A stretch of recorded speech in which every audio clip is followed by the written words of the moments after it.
요한복음 15장 1절에서 8절까지 말씀입니다. 제가 한 구절, 여러분이 한 구절 교독하겠습니다. 신약성경 173페이지입니다.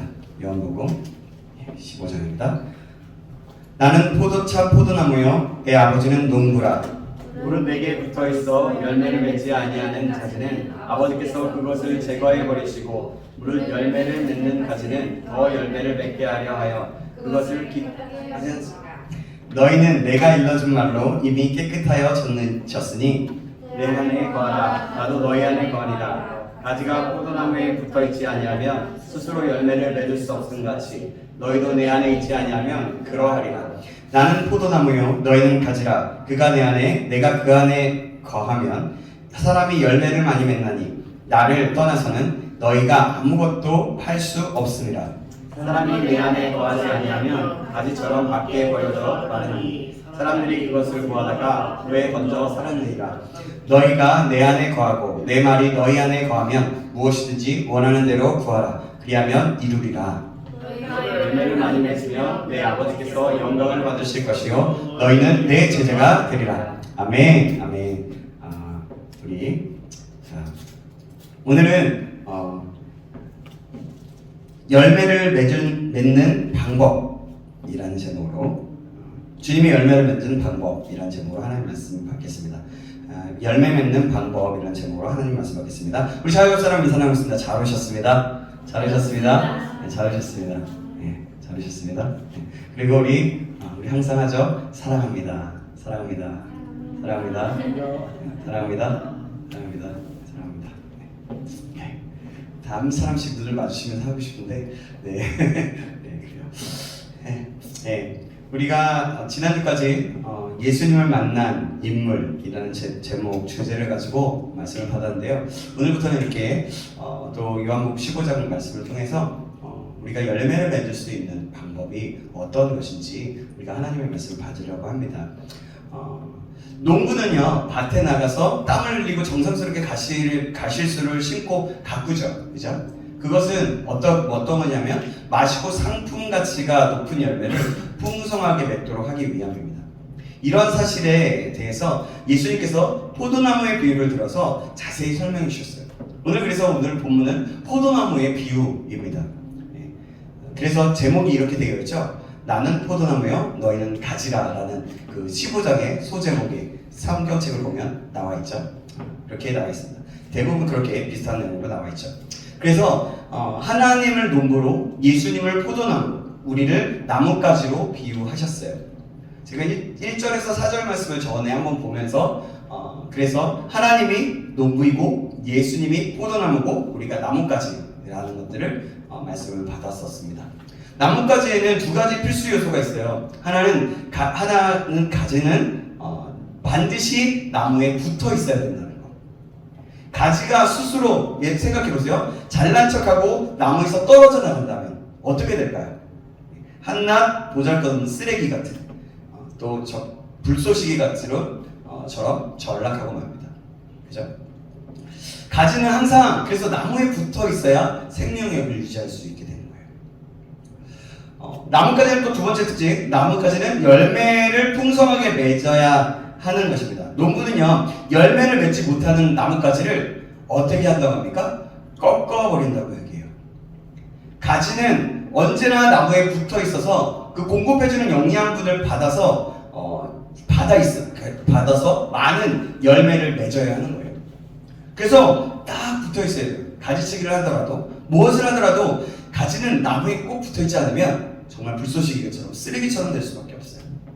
예수님께서 맛있고 상품으로서 가치 있는 그런 좋은 열매를 풍성히 맺도록 하기 위해서 두 가지를 말씀하셨어요.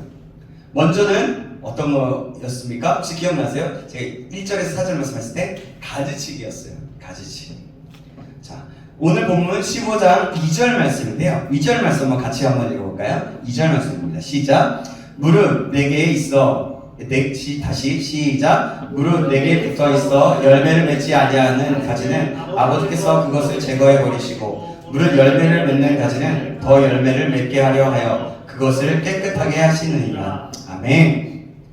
이렇게 말씀하고 있어요. 나무의 가시를 많이 맺게 하려면 가지치기를 잘해야 합니다. 가시를 맺지 못하는 가지는요, 다른 가치들의 보호 차원에서도 과감하게 잘라버려야 해요. 그래서 우리가 보면 치는 것들은 꼭 이렇게 떼어내잖아요. 떼어내고, 왜냐하면 다른 것에 영향을 가져가지 못하게 하기 때문에 그렇다고 합니다. 그래서 항상 우리는 그렇게 가지치기를 잘해야 돼요.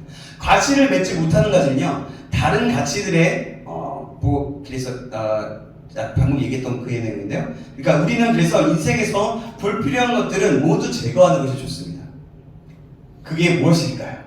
사치, 향락, 거품, 군더더기. 그러니까 거품은 뭐예요? 내가 뭔가 있는 듯하게 겉이 포장되어서 하는, 남에게 좀 뻥치는 좀 그런 것들이 있겠죠. 군더더기, 또 돈, 명예, 뭐 이런 것들이 될 수가 있겠습니다. 구체적으로는 하나님보다 먼저, 사역보다 먼저 되는 것. 그게 뭐냐면 때로는 우리가 자식이 될 수도 있고요, 친구가 될 수 있고요, 아까 얘기했던 돈이 될 수도 있고요, 가족이 될 수도 있고요, 사랑하는 사람이 될 수도 있고, 지식, 명예, 잘못된 습관, 죄 등등이 있습니다. 이런 것들을 빼야 되는 겁니다. 그렇지 않으면 열매는커녕 나쁜 열매를 맺거나 열매는 아예 없게 되는 거예요. 여러분, 나쁜 열매를 맺게 되면 어떻게 돼요? 그러면은 그것은 아예 쓰지 않잖아요. 그죠? 아예 그냥 갖다 버리잖아요. 그 사람 뿌리쳐 뽑아버리거나 이렇게 되는 거잖아요. 그렇게 되는 거예요. 사람은 몸속에서 필요한 것을 너무나 많이 갖고 살아갑니다. 그래서 항상 몸이 무겁고 또 때로는 뭐냐면 우리가 기분이 다운되거나 마음이 다운되거나 별로 좋지 않을 때가 있어요. 또 어떤 분들은 혈압이 높고 성병 등이 발생하기도 합니다. 그리고 하나님께서 주신 외모를 그렇게 서서히 망가뜨려 가는 거예요. 우리에게 좋은 몸을, 완벽한 몸을 주셨는데 우리가 세상을 살아가면서 너무 과식을 하거나, 또 아니면 너무 고기만 먹거나, 아니면 너무나 골고루 먹지 않고 내가 원하는 대로 편식을 하게 되면 그렇게 된다는 거예요. 그래서 항상 몸이 무겁거나 다운이 되는 거죠. 그 호르몬의 어떤 변화도 오게 되고요. 바로 그런 것입니다. 그러면 우리가 그러면 깨끗이 하는 것을 한번 알아보겠습니다. 나뭇가지나 과일에 벌레, 해충, 이물질 등이 발생했을 때 어떻게 하죠? 그걸 막기 위해서 어떻게 하죠? 농약을 칩니다. 그렇죠. 농약을 쳐서 병충해를 막아줍니다. 주변의 잡초들을, 그런 오염물질들을 다 제거해줍니다. 바람이 불거나 폭풍이 닥칠 때 낙과가 발생하지 않도록 보호해주는 거예요. 또 과일끼리 부딪히지 않도록 적당한 간격을 유지시켜줍니다. 하나씩 종이를 싸서 좋은 상품이 되도록 관리해주죠. 포도나무 보면 다 종이 다 싸져 있잖아요. 그죠? 열매를 그런 거죠. 이런 관리들을 통해서 깨끗하고 좋은 열매들을 풍성히 맺도록 하는 거예요. 그런데 본문의 말씀에서 가지치기를 하고 깨끗이 관리하는 것 외에 또 다른 방법이 있어요. 그것은 바로 하나님 안에 거하라고 말씀하시면서 그 원리에 대해서 가르쳐 주십니다. 4절 말씀 한번 같이 읽어볼까요? 4절 말씀입니다. 시작. 내 안에 거하라. 나도 너희 안에 거하리라. 가지가 포도나무에 불어져 있지 아니하면 스스로 열매를 맺을 수 없음같이 너희도 내 안에 있지 아니하면 그러하리라. 아멘. 여기서 거하다라는 것을 세 가지로 생각해 볼 수 있는데요. 하나, 거하다라는 것은 밖에 있지 않고 안에 있다라는 거예요. 그런 뜻을 포함하는 겁니다. 문 밖에서 서성이지 말고 안으로 들어오라는 겁니다. 그러니까 이런 거예요. 교회 밖에서 서성이지 말고 교회 안으로 들어오라는 거예요. 그렇게 서성이는 사람들에게 교회 안으로 계속해서 들어오는 거죠. 그래서 이러는 거예요. 예수님을 믿는 것도 안 믿는 것도 아닌 것이 되지 말라는 거예요. 확실하게 하라는 거죠. 믿음을 확실하게 가지라는 거예요. 그러니까 예수님을 믿는 것을 확실하게 하는 거예요. 그래야 열매를 맺을 수 있다는 거죠. 그래요. 우리들은 보면 어떻게 보면 세상과 내가 이렇게 반반 이렇게 있잖아요. 그러면 세상에서 당기는 힘과 안에서 당기는 힘이 하다 보면 점점 다리가 이렇게 벌려져서 어떻게 돼요? 다리가 찢어져 버려요. 그죠? 그래서 어떻게 돼요? 탈골이 일어나거나 어떻게 돼요? 네. 사람이 죽게 될 수 있는 거예요. 그런 거예요. 그래요. 그래서 확실히 하라는 그런 의미가 담겨져 있는 거예요. 하나님이니까 주님 안에 거하라는. 그러니까 내 생각, 내 감정, 내가 어떠함으로 어떤 것이 아니라 주님 안에서 그냥 이것도 아닌 저것도 아닌 뜨뜻미지근하지 않게 하라는 거죠. 어떤 사람은 이에 대해서 항상 방관자로 일관하기도 합니다. 주체가 아닌 객체가 되어서 주인이 아닌 손님으로 살아간다는 거예요. 우리가 예배 이런 자리 있잖아요. 예배 와서 예배를 그냥 구경하고 가거나 또 이 자리에는 그런 사람이 없을 거라고 알고 있어요. 아멘. 근데 예배에 그냥 구경꾼으로 왔다가 사람들이 하는 모습 보다가 그냥 가는 것이 될 수도 있겠죠. 그래요. 그리고 항상 여기 신창교회 청년부에서 손님처럼 그냥 왔다 갔다 가끔마다 왔다 갔다 하는 경우들이 있다는 거죠. 이상하게도 대부분의 방관자들은 허무의식과 함께 이방인의 성향을 보이게 되는 것이 일반적입니다. 이방인의 특징은 뭐냐면 한마디로 외로움이고 방황하는 거예요. 방황하는 사람. 그런 사람들은 문 밖에서 방황하면서도 문 안으로 잘 들어오지 않으려고 합니다. 이런 거예요. 나는 예수님은 믿어요. 근데 교회는 나중에 갈게요. 뭐 이런 방식의 얘기가 될 수도 있겠죠. 어떤 사람은 결혼해서 아기까지 낳았지만 자녀들까지 낳았지만 그냥 부인을 아내로 생각하지 않고 한 여자로 보는 사람들도 있어요. 그러니까 가족 중에 한 사람이 아프면 곧 자신의 아픔이고 열 손가락 깨물어서 아프지 않는 손가락이 없잖아요. 그죠? 그런데 아내나 자녀에게 남대하듯이 한다는 거예요. 야, 이건 이렇게 해야 돼.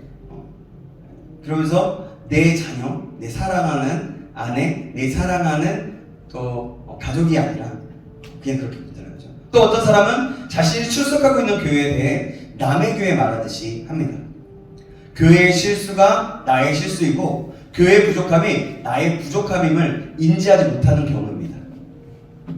아내나 자식의 잘못에 대해 야단만 칠 것이 아니라 그들의 잘못이 나의 잘못임을 인식해야 한다는 거예요. 예를 들어 우리 같은 경우는 이렇겠죠. 그런 사람은 없겠지만 부모님이나 또 내 주변에 있는 가족 중에 누군가가 잘못하는 모습을 볼 때 내가 잔소리만 할 게 아니라 그들의 잘못이 나의 잘못일 수 있다는 것을 깨닫고 그들을 거울로 빛을 삼아서 나 자신을 먼저 갖고 가고 또 그 사람의 모습을 보면서 용납하고 그 사람을 사랑함으로 또 기도해주고 할 수 있어야 된다는 겁니다. 그것이 곧 뭐냐면 나의 잘못이라고 인식할 수 있다는 그런 거라고 볼 수 있어요. 여러분 혹시라도 우리의 가족 중에 누군가가 나에게 야단을 치십니까? 그래요. 그거는 부모님이 우리를 야단시키신다면 그건 우리를 사랑함으로 하는 말이에요. 아멘. 그러나 그때 우리가 중요한 것이 있어요. 그때 부모님이 우리가 알지만 그런 것들을 알지만 태도나 여러 가지 상황들을 보면 그것이 잔소리를 위한 잔소리인지 아니면 나를 정말 위한 것인지는 우리가 구분할 수가 있어요. 잘 보면. 그런 대부분은 부모님은 다 우리를 위해서 하는 말이죠. 우리도 마찬가지예요. 친구나 다른 사람을 보면서 또 아니면 어떤 예를 들면 여자친구, 남자친구 아니면 남편, 부인 어떤 누구를 보면서 막 야단만 치거나 막 잔소리만 하거나 이런 경우들도 있다라는 겁니다. 그러나 그 잔소리가 도나가 지나치다 보면 결국에는 사랑이 아니라 대부분은 사랑이지만 사랑이 아니라 남들 얘기하듯이 막 이렇게 손가락질하고 어떻게 보면 정죄하는 부분이라고 될 수 있다는 거죠. 이런 것들을 말하면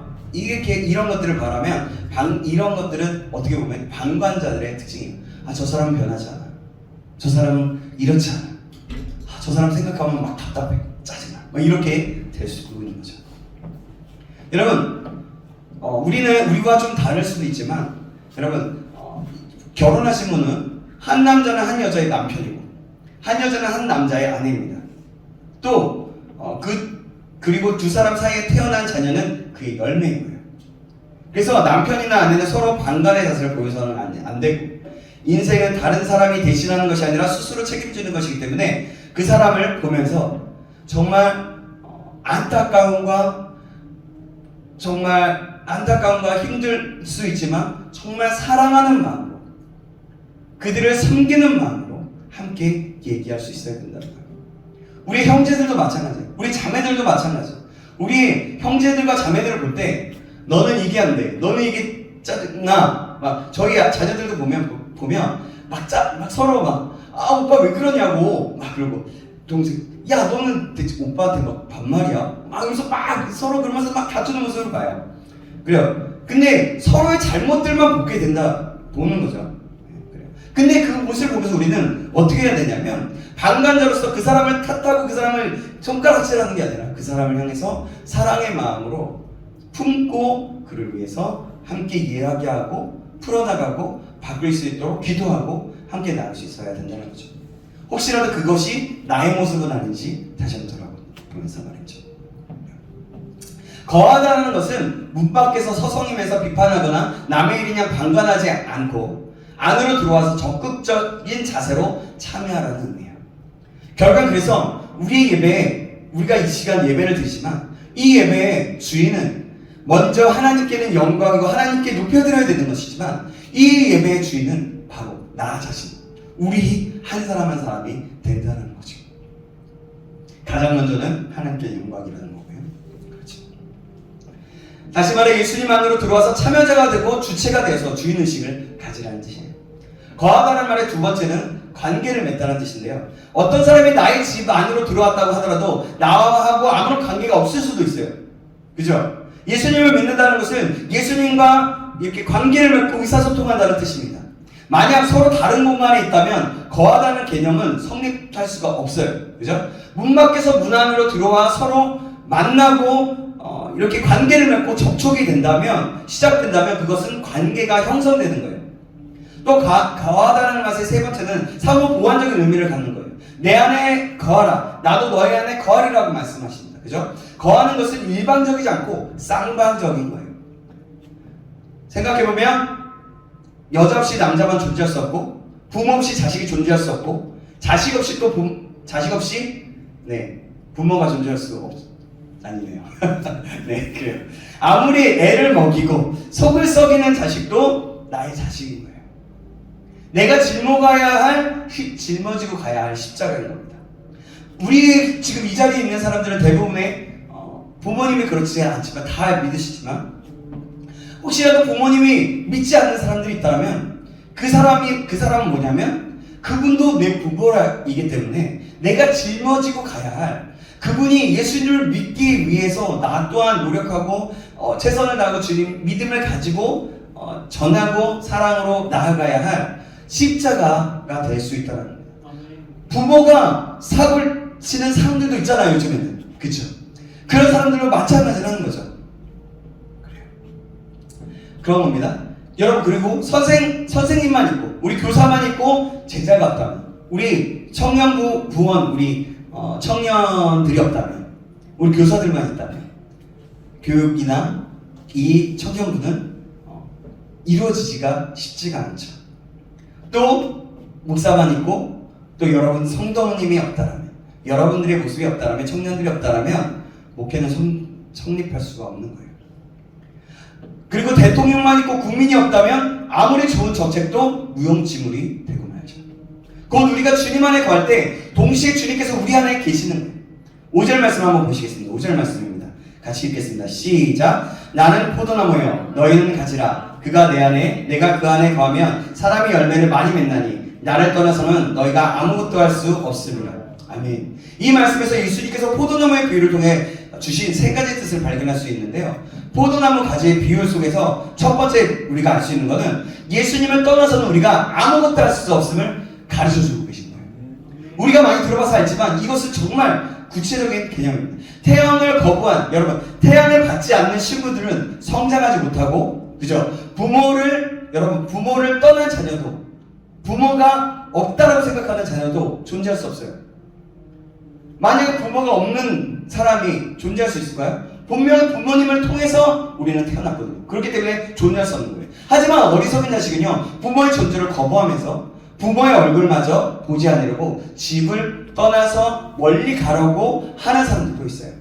그래서 예수님께서 나를 떠나서는 너희가 아무것도 할 수 없습니다 라고 말씀하는 겁니다. 그런 영적인 가르침을 주신 거예요. 인간은 하나님 없이 스스로 존재할 수 없는 거예요. 여러분, 아메바가 진화해서 지금 인간이 되었습니까? 아니요. 만약에 그렇다면 그 중간 단계에 그 진화되고 있는 사람, 그런 존재로 있어야 하는 거예요. 근데 지금 없어요. 그죠? 하나님이 있어서 하나님께서 말씀으로 창조하셨고 말씀으로 그리고 생기를 불어넣으심으로 인간이 있게 되었어요. 그래서 인간은 스스로 존재할 수 없어요. 사람이 결혼하지 않고 아기를, 여러분 지금은 다르지만 지금 많이 바뀌었지만 사실상 성경이 말하고 있는 것은 뭐냐면 결혼하지 않고 아기를 낳을 수가 없어요. 성경에서는. 따라서 뭐냐면 이런 것이 될 수도 있어요. 동성애도 마찬가지예요. 동성애자들만 존재한다면 인류의 미래는 없어요. 그죠? 생각해보세요. 마찬가지로 사람이 예수님을 거부한다면 예수님께로 가는 길이 막히고 구원의 길, 축복의 길도 막히는 거예요. 왜냐하면 하나님께로 가는 길은 오직 예수님 한 분밖에 없기 때문에.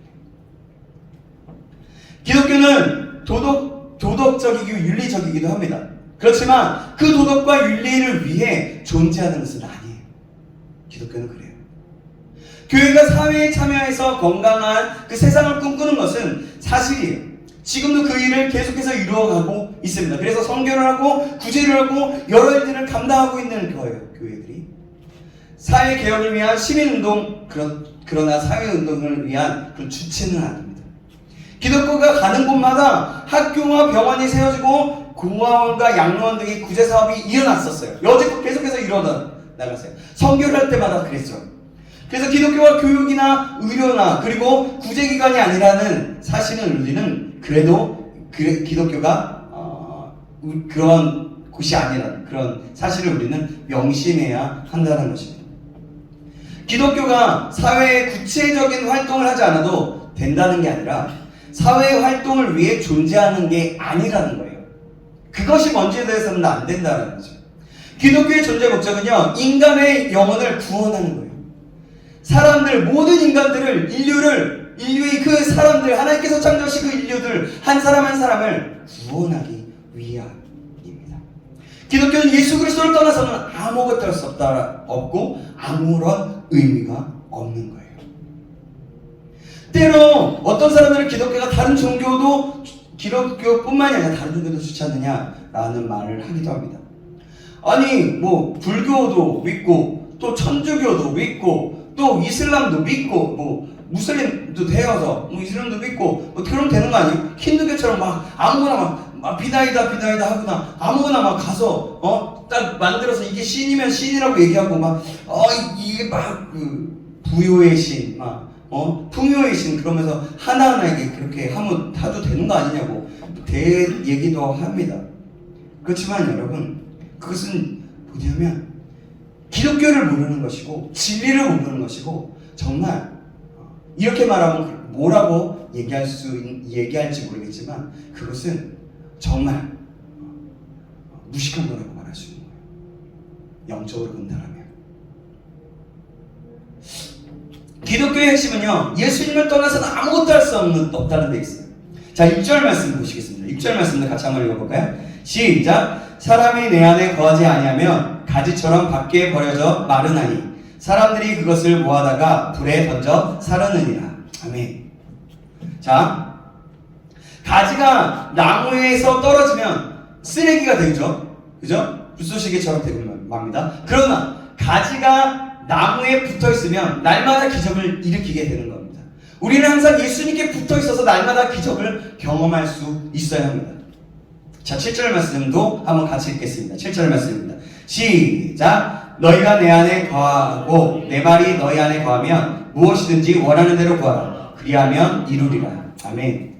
여러분, 그래요. 날마다 우리가 주님 안에 거하면 우리가 주님을 알게 되고 우리가 원하는 것이 주님 것이 되고 주님이 원하시는 것이 내 것이 되어서 그래서 우리가 기도할 때마다 구할 때마다 다 이루어진다는 그런 말이에요. 자, 그러면 여러분 자, 이것을 통해서, 자, 포도나무와 가지 비유를 통해서 우리가 배울 수 있는 것. 두 번째는 무엇일까요? 예수님으로 인해 날마다 기적을 경험하게 하시려는 겁니다. 기적을 일어나는 이유는 주님께서 우리 안에 계시고 내 안에 계시기 때문에, 나는 기적을 일으키는 주체는 아니지만 예수 그리스도께서 초월적인 삶을 주시기 때문에 날마다 기적이 가능하게 되는 겁니다. 나는 한계가 있는 존재이지만, 인간에 불과하지만 주님께서는 여러분 무한하신 존재이십니다. 아멘? 아멘. 나에게 불가능이 있지만 주님께서는 불가능은 없습니다. 나는 실수가 많고 너무나 쓰러지는 것도 많지만 주님께서는 완전하십니다. 나는 사람들에게 상처를 주고 주님께서는 어느 누구에게도 상처를 주신 적이 없습니다. 상처를 치유하기 위해서 그 상처를 만져주시긴 하지만 상처를 주신 적은 없다는 겁니다. 주님께서 내 안에 계시면 나의 그 부족한 부분까지 보완이 되게 됩니다. 나의 약점도 강해지게 되고 미련함도 지혜로워지게 되는 것입니다. 7절에 보면 주님께서 내 안에 계시다, 그런 말씀이 무슨 뜻인지 분명하게 해석되어 있습니다. 그것은 바로 주님의 말씀이 내 안에 있다는 것. 따라서 주님 안에 거하는 자는 하나님의 말씀을 사모하게 됩니다. 하나님의 말씀을 먹고 그대로 순종하게 됩니다. 하나님의 말씀이 내 안에 있는 것은 주님께서 내 안에 있는 것과 같다는 뜻입니다. 그래서 주님 안에 있다는 것은 자꾸 주님을 찾게 되는 거예요. 자꾸 주님을 바라보게 되고, 내가 주님의 뜻은 무엇일까? 나에게 원하시는 것은 무엇이고, 내가 그러면 할 수 있는 것, 순종할 수 있는 건 무엇일까? 그러면서 말씀을 읽어나가는 거예요. 말씀을 묵상하는 것들이 즐거워지는 거고, 기도하는 것이 즐거워지는 거고, 예배하는 것이 즐거워지는 것입니다. 그렇습니다. 여러분, 예전에 어떤 목사님께서 하셨던 말씀이에요. 그때 어떤 일이 있었냐면 이런 일이 있었대요. 태풍이 몰아칠 때 제주도에 다녔대요. 그래서 제주에서 집회 주강사로 맡으셨다는데요. 그때 3,500명이 등록한 집회의 그 둘째 날에 예수님을 믿지 않는 제주 실업인 700명을 초청했다고 합니다. 1000명에게 편지를 보냈는데 700명이 참석했다는 거예요. 그래서 전도 설교를 하셨대요. 마지막 날 새벽 집회가 있는 거의 끝날 무렵에 중국에서 온 사람들 35명을 만났다는데요. 그들 중에 예수를 믿지 않는 몇몇 분들도 동행하고 있었다고 합니다. 그들은 둘째 날에 설교를 듣고 어떻게 했냐면 세례를 받기로 결단했다고 고백했습니다. 순간 그 목사님이 어떤 생각을 했냐면 충격을 받았대요. 설교가 끝난 자리에서 세례를 받겠다는 그 결심을 결심하는 사람들을 처음 보았다는 거예요. 주 안에 거한다는 것은 우리 안에 주님의 말씀이 거한다는 뜻인데, 주님의 중국인들이 말씀을 듣고 주님을 경험하게 되었던 거예요. 주님께서 그들의 마음에 들어오신 것을 직접 느꼈던 거라고 합니다. 그러면서 정말 기뻐하면서 모든 집회를 마치고 7명에게 세례를 주는데 물이 없었대요. 그때 누군가가 종이컵에 물을 받아왔대요. 그 물을 조금 넓은 접시에 옮겨서 담아서 세례를 베풀었다고 합니다. 그래서 되게 아껴서 세례를 베풀었대요. 여러분, 중국인들은 그때 당시에, 지금은 더 심해졌을 수도 있지만, 세례받는 사실이 발견되면 본국에서 쫓겨나는 것을 알고 있었어요. 그래서 단단한 각오를 하고 있었던 겁니다. 그래서 예수님을 믿는 것을 두려워하고 있었지만 말씀이 들어오자 담대함을 갖게 되고 공개적으로 세례를 받게 되었다는 겁니다. 그런 감동적인 일화가 있었다는 거예요. 여러분, 그래서 주님 안에 거한다는 말은 기도의 능력이 나타낸다는 뜻입니다. 무엇이든지 원하는 대로 구하라, 그리하면 이루리라 하고 말씀하고 있기 때문에. 자, 아까 제가 어떤 부분들에 말씀했는데요. 이 말씀을 읽을 때 여러분 혹시라도 이런 지문을 가진 적은 있으십니까? 우리 어떤 청년, 우리 이 앞에 있는 청년은 왠지 그럴 수도 있을 것 같은데 이름을 얘기하지 않겠어요. 잘못 구하면 어떡하지? 이기적으로 구하면 어떡하지? 하는 생각 가끔 하지 않았나요? 그래서 많이 했습니다. 많이 했죠. 그래요. 여러분들 혹시 그러지 않나요? 그러나 여러분 이게요 보면 본문의 말씀 자세히 읽어보면 주님의 말씀이 내 안에 있으면 개인의 욕심이나 아까 얘기했던 내용이랑 같아요. 이기심으로 구할 수 없게 되고 주님께서 원하시는 대로 기도하게 된다라는 거예요. 그런 겁니다. 그래서 말씀이 내 안에 들어오면 주님께서 기뻐하시고 원하는 기도를 하게 되고 따라서 주님께서 우리에게 무엇이든지 구하는 대로 이루어 주신다는 겁니다. 그러니까 결국에는 내가 하는 주님 안에 거하면 말씀 안에 거하면 결국에는 주님이 나와 함께하기 때문에 내가 더 찾게 되면서 주님의 뜻을 구하게 된다는 의미죠. 그래요.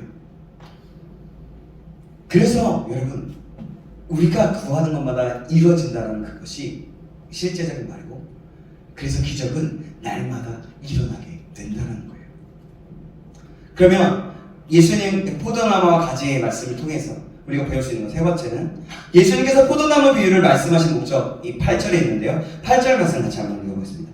시작! 너희가 열매를 많이 맺으면 내 아버지께서 영광 받으실 것이요 너희는 내 제자가 되리라. 아멘. 가지가 열매를 많이 맺어야 하는 데는 두 가지 이유가 있어요. 곧 하나님께 영광을 돌리는 것이 되고 또 예수님의 제자임을 증명하는 것이기 때문입니다. 자, 그런데 열매는요 어떤 거냐면 하나님의 영광을 나타내는 표시입니다. 하나님께서 갖는 관심은 예수 그리스도 안에서 우리로 하여금 풍성한 열매를 맺게 하는 데 있습니다. 우리가 많은 열매를 맺게 되면 하나님께서 기뻐하십니다. 그러나 우리가 열매를 맺지 못한다면 하나님께서는 오늘 성경이 말하는 거예요. 잘라버리십니다. 우리가 열매를 맺고 충만하면 하나님께서 기뻐하시는 가운데 그 영광을 받으시는 것이고 또 우리가 열매를 맺으면 그것이 예수 그리스도의 제자로 나타나여 진다라는 겁니다.